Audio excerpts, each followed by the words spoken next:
Introducing Growth Guarantee Homes from MP Developers. Trust forever. ஜோசியம் பார்த்து மஞ்சள் துண்டு போட்டதான் தமிழ்நாடு ஆல்ரெடி பார்த்துருக்கு.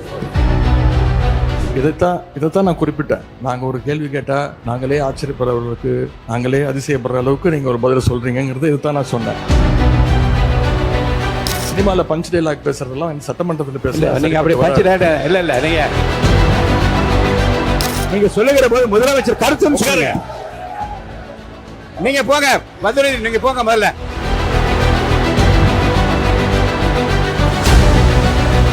மாண்புமிகு பேரவைத் தலைவர் அவர்களே, ஜோசியம்னு சொன்னாரு.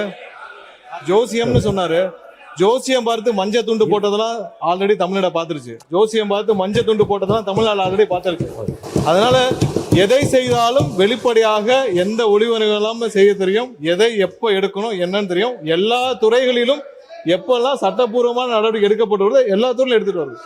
எல்லா துறைகளிலும் அந்தந்த துறையில எங்கெங்கெல்லாம் வயலேஷன் இருக்கோ, எங்கெங்கெல்லாம் விதிமீறல் இருக்கோ, அதுக்கான சட்டப்பூர்வம் நடக்கிற வழக்குகள்லாம் பதிவு செய்யப்பட்டு தான் வருது. அதனால நாங்க ஏற்கனவே இந்த ஜோசியம் பார்த்து மஞ்சள் துண்டி பார்த்துட்டோம், எல்லாரையும் பார்த்துட்டோம். ரொம்ப எதிர்கட்சி தலைவர் அவர்கள், பேரவைத் தலைவர் அவர்களே,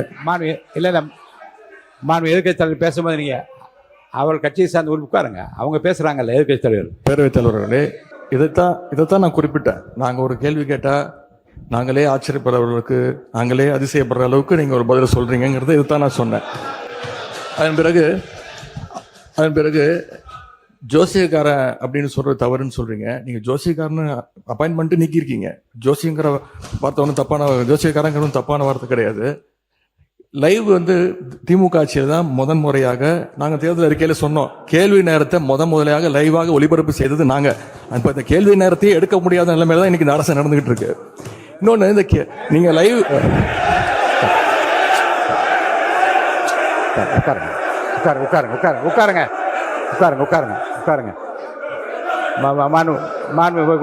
நீங்க எதிர்கட்சி தலைவர் கேள்வி நேரத்தை எடுக்க முடியாத நிலைமை அரசு இருக்கு என்பதை நான் அதை ஏற்றுக்கொள்ள முடியாது. என்றால் ஏற்கனவே நடக்கின்ற எல்லாவற்றையும் வெளியரங்கமாக உங்களுக்கு தெரியும். எத்தனை கேள்வி அனுப்பியிருக்கிறோம், எத்தனை பதில் வந்திருக்கிறது.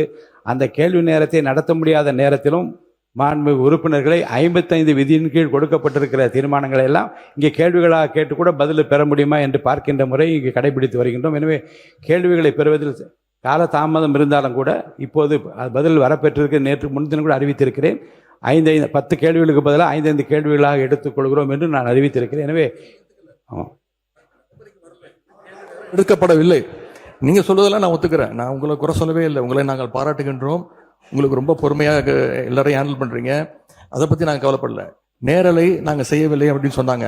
சட்டமன்ற வரலாற்றிலே முதன்முறையாக நேரலை செஞ்சது திராவிட மாடல் அரசு, எங்களுடைய தலைவர் அவர்கள் தான்.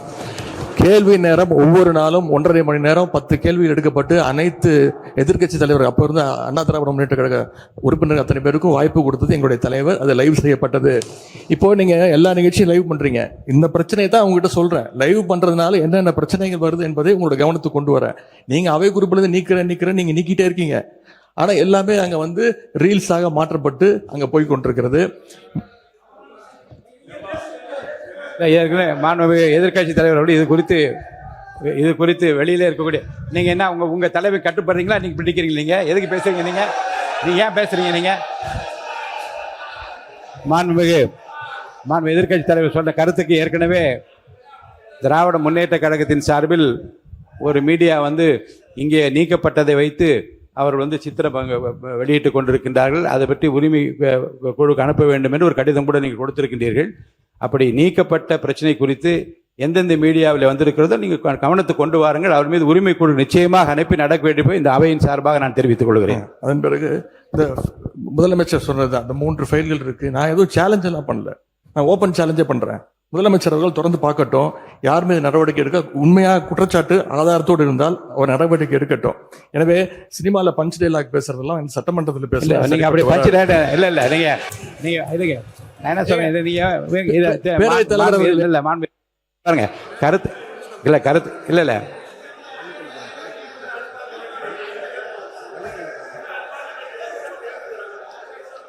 மாண்புமிகு பள்ளிக்கல்வித்துறை அமைச்சர் மாண்புமிகு பேரவைத் தலைவர் அவர்களே, முதல்ல உட்காருங்க உட்காருங்க. உட்காருங்க உட்காருங்க. உட்காருங்க. இந்த கேமரா டீம் அவன் சைடு கொஞ்சம் காட்டுங்க. ஏங்க மாண்புமிகு இருங்க இல்லங்க Honorable Speaker மூலமா request, இந்த கேமரா டீம் அந்த சைடு கொஞ்சம் மாண்புமிகு காட்டுங்க. முதலமைச்சர் மக்கள் பார்க்கட்டும் கருத்து என்ன என்ன சொல்லுங்க. பண்றாங்க. அத நீங்க வந்து சினிமா நடிப்பது போல பஞ்ச் டயலாக்னா எப்படி எழுந்திருக்காம இருப்பாங்க? அப்புறம் தயவுசெய்து சொல்றேன், நீங்க சொல்லுகிற போது முதலமைச்சர் கருத்துன்னு சொல்லுங்க.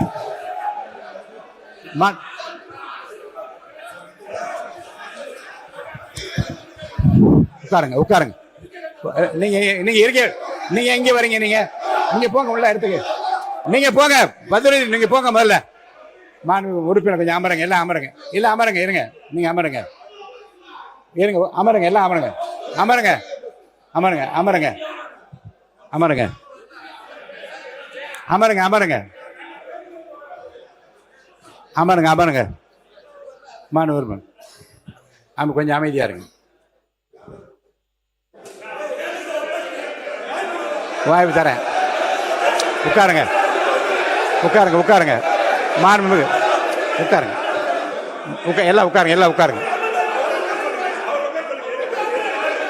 நான் உடனே தான் பேச அனுமதிக்க போறேன். உட்காருங்க உட்காருங்கன்னு சொல்றேன். உட்காருங்க உட்காருங்க உட்காருங்க உட்காருங்க.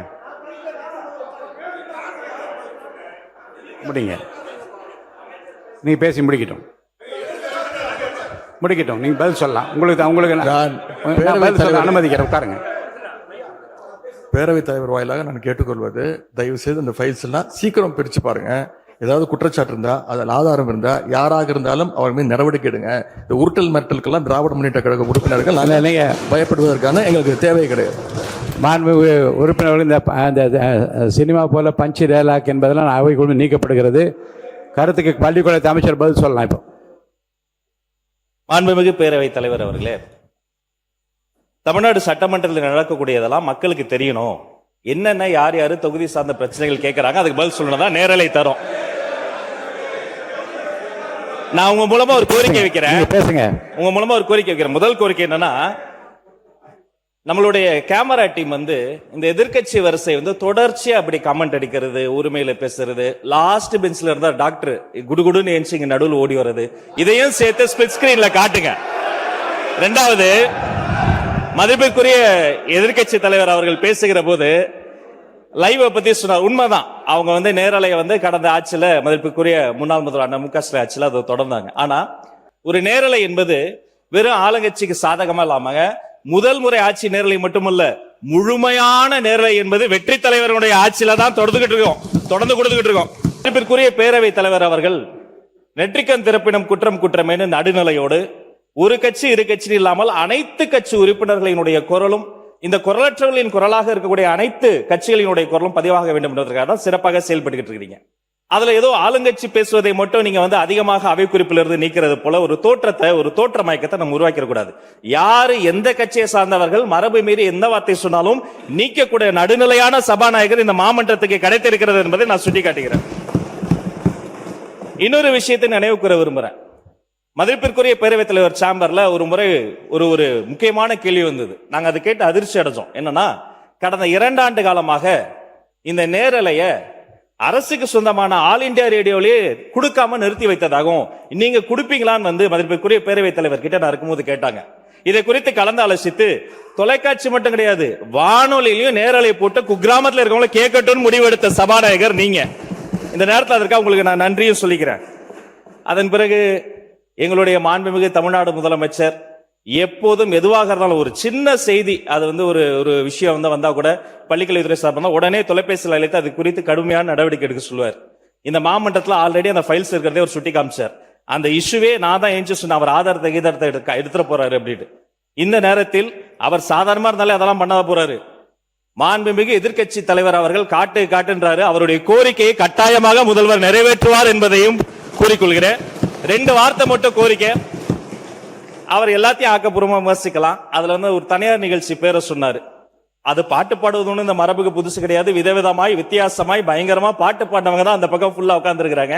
அதெல்லாம் அந்த தனியார் நிகழ்ச்சியினுடைய பேரையும் நம்ம நீக்கிடலாம். இவரை தான் நியமிக்கணும், இவரை நியமிக்க கூடாது. இந்த தொழில் உயர்ந்தது, இந்த தொழில் தாழ்ந்ததுலாம் கிடையாது. இது இன்க்ளூசிவ் கவர்மெண்ட், அனைவருக்கும் அதிகாரம், அனைவருக்குமான ஒரு விஷயம் தான். நேர்மையான முறையில் பை மெரிட்ல போயிட்டே இருக்குது. அதனால ஒரு குறிப்பிட்ட ஒரு விஷயத்தை மட்டும் சுட்டி காட்டுகிற பொழுது அது ஏற்புடையதல்ல.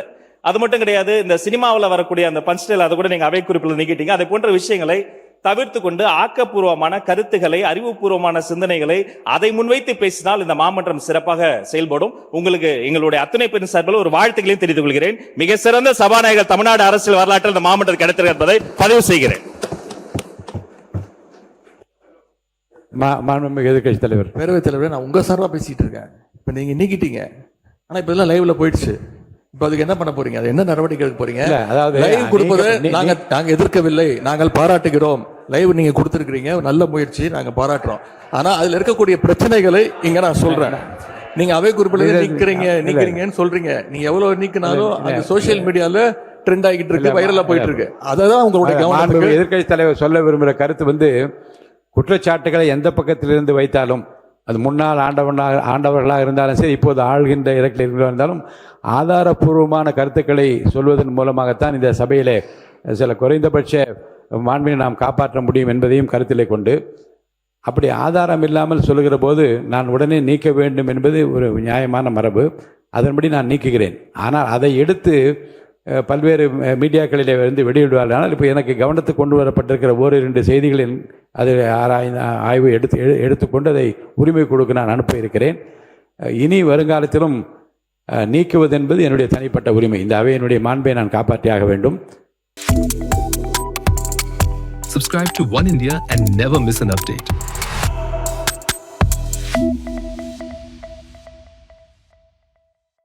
Introducing Growth Guarantee Homes from MP Developers. Trust forever.